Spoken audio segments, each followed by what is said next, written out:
une fois pour une Afrique unie.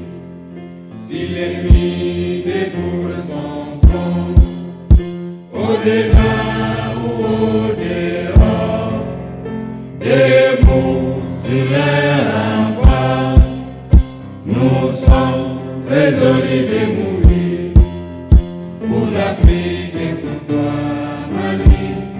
Notre drapeau sera liberté pour l'Afrique et pour toi, Mali. Notre combat sera l'unité. Au Mali d'aujourd'hui, au Mali de demain, les chants fleurissent d'espérance, les cœurs libres de confiance. Maliennes, Maliens, mes chers compatriotes, hôtes du Mali, rendons grâce à Allah, le Tout-Puissant et le Tout-Miséricordieux, de nous assurer le passage à une nouvelle année, que je souhaite pleine de réconfort, de concorde et de prospérité pour notre chère patrie, le Mali. C'est avec un immense espoir que je m'adresse à vous à l'occasion du traditionnel message à la nation du Nouvel An. Par-delà le respect de cette tradition, le passage à une nouvelle année constitue une heureuse circonstance pour examiner ensemble les résultats de nos efforts communs, mais aussi de prendre conscience des grands défis à relever qui sont les nôtres. Je voudrais aussi exprimer ma compassion à l'endroit des populations qui ont été victimes des graves inondations de l'année 2024. En 2024, nous avons consolidé la souveraineté nationale par des réformes courageuses et des initiatives stratégiques. Mes chers compatriotes, en portant un regard sur la vie de notre nation tout au long de l'année qui s'achève, nous pouvons être fiers de ce que nous avons accompli ensemble, malgré les nombreux défis qui se dressaient devant nous.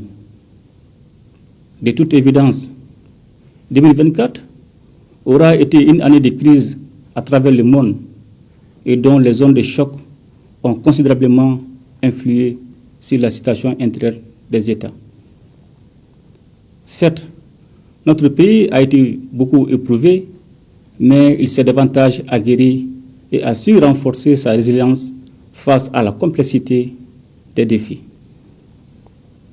Je voudrais, à juste titre, rendre un hommage mérité au peuple, tant son soutien est resté indéfectible aux côtés des autorités de la transition à l'occasion des grandes réformes entreprises par les organes de la transition. L'élan de solidarité nationale et le désir ardent de souveraineté véritable ainsi amorcé par les Maliennes et les Maliens ne doit aucunement s'essouffler pour le bonheur de nos populations. Mes chers compatriotes, notre décision politique, appuyée en permanence par le peuple malien, a permis de consolider remarquablement la réforme de notre outil de défense.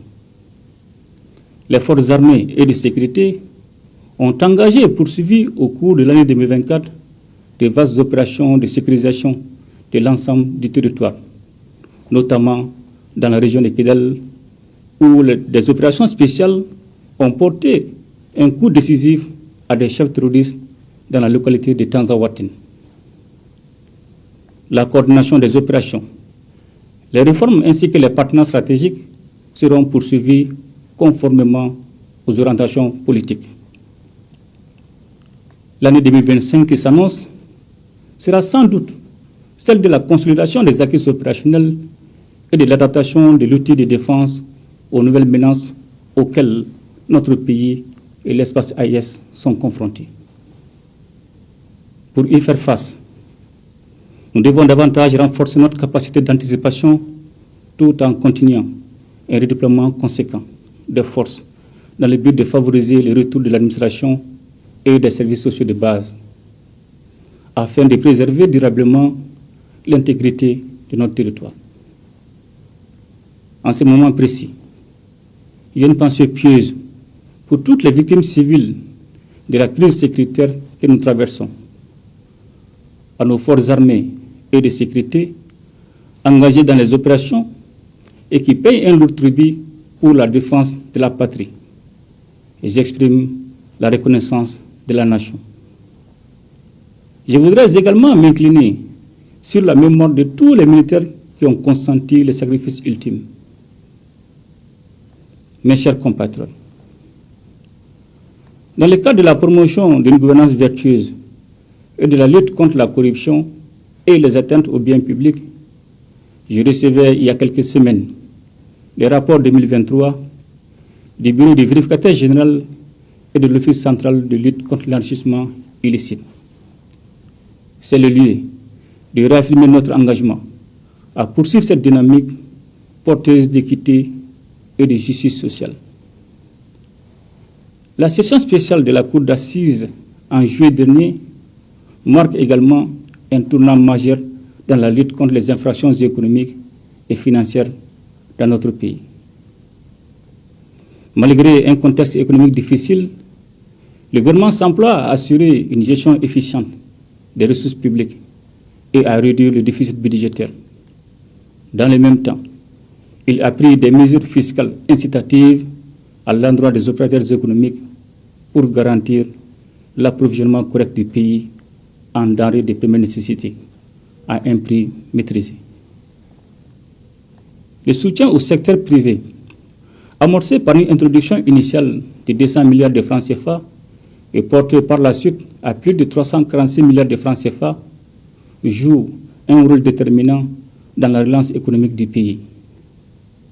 Cet appui contribue également de manière significative à la réduction de la dette intérieure, renforçant ainsi la stabilité et la résilience de notre économie. Dans cette optique, le gouvernement a décidé de renforcer la place de l'État dans des secteurs stratégiques comme les télécommunications et les banques, en devenant actionnaire majoritaire de la Sotelma et de la BNDA.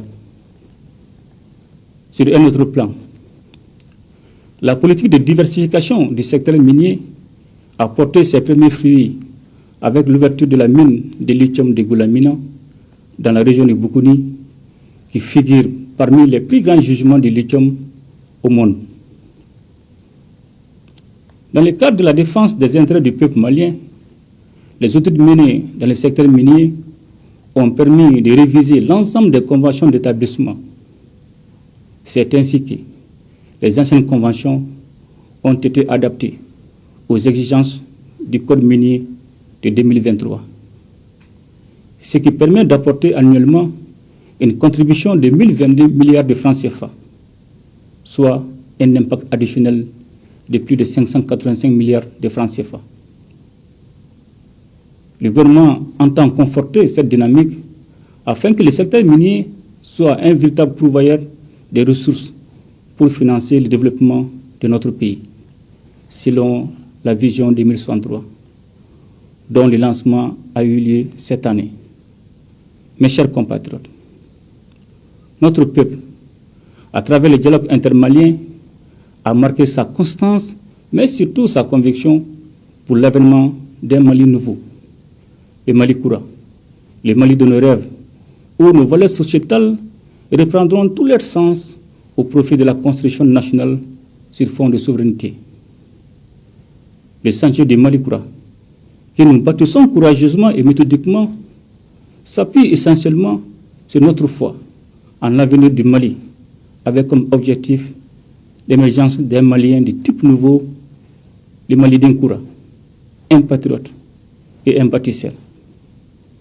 Fort de cette conviction, nous avons lancé en avril 2024 le programme national d'éducation aux valeurs qui vise à renouer avec nos valeurs traditionnelles et à les revitaliser face à la crise multidimensionnelle que traverse notre pays.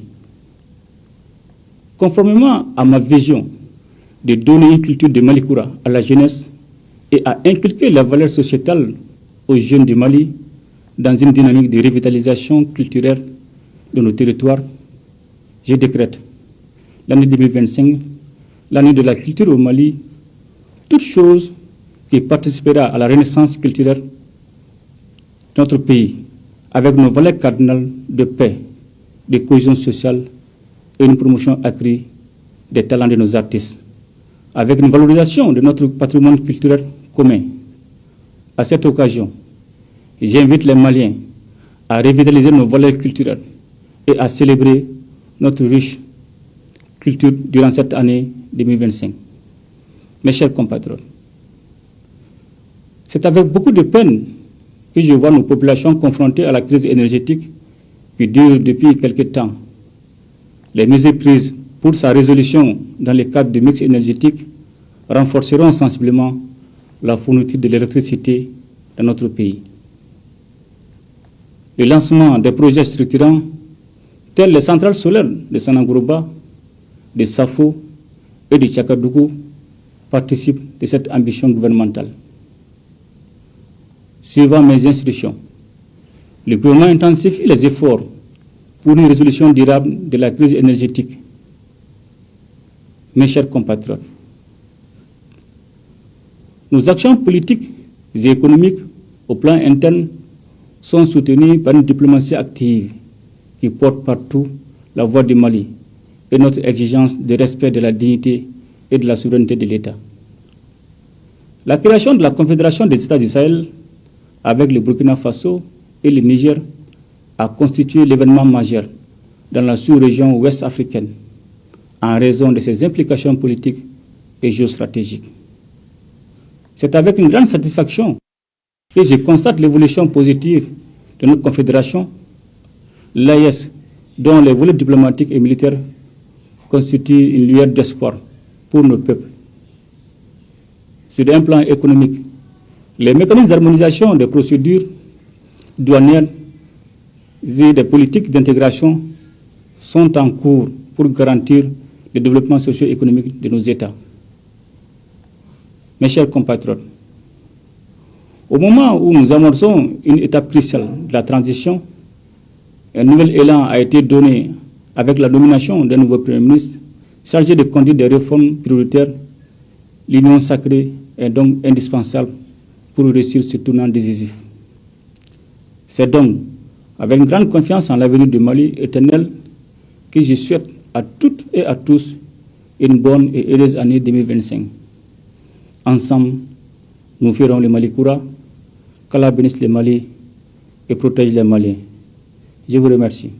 À ton appel, Mali, pour ta prospérité, fidèle à ton destin, nous serons tous unis. Un peu, un but, une foi, pour une Afrique unie. Si l'ennemi découvre son front, au-delà ou au-dehors, debout sur les remparts, nous sommes résolus de mourir pour l'Afrique et pour toi, Mali, notre drapeau.